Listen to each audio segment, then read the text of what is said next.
Luna proxy কিভাবে ধরবো? প্রথমে আমরা যেই কোনো ব্রাউজার থেকে একটা লুনা প্রক্সির অ্যাপস আমরা ইনস্টল করে নেব। ইনস্টল করার পরবর্তীতে আমরা ইউজার পাস দিয়ে লগইন করব। লগইন করার পরবর্তীতে আমরা যখন এরকম ইন্টারফেস আমাদের সামনে চলে আসবে, তখন আমরা এইখানে চলে যাব।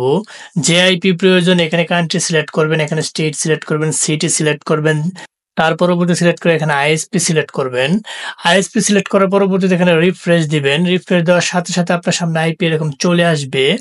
আইপি চলে আসার পরবর্তীতে আপনি এখানে চলে যাবেন, যে আইপিটা পছন্দ হয় সেই আইপিটা রাইট বাটনে মাউসের ক্লিক করবেন। রাইট বাটনে মাউসের ক্লিক করার পরবর্তীতে এইখানে আপনি ফরওয়ার্ড টু পোর্ট প্রক্সি এই আইকনটাতে রাখবেন। রাখার পরবর্তীতে এখান থেকে একটা সিলেক্ট করে এখানে একটা ক্লিক করে দিবেন। ক্লিক করার সাথে সাথে আপনার আইপি ধরা হয়ে গেছে। আপনার আইপি ধরে কোথায় চলে গেছে সেটা দেখবেন, পোর্ট ফরওয়ার্ড টু লিস্ট এইখানে চলে যাবেন। আপনি এই আইপিটা মাত্র ধরা হয়েছে, ঠিক আছে, ৭৬ সিরিয়াল আইপিটা মাত্র ধরা হয়েছে। এইভাবে আপনার লুনা প্রক্সির আইপি ধরে এইখান থেকে কপি করে ব্রাউজারে যে প্রক্সি সুইচ ওমেগায় সেট আপ করে কাজ করবেন। আশা করি বুঝতে পারছেন।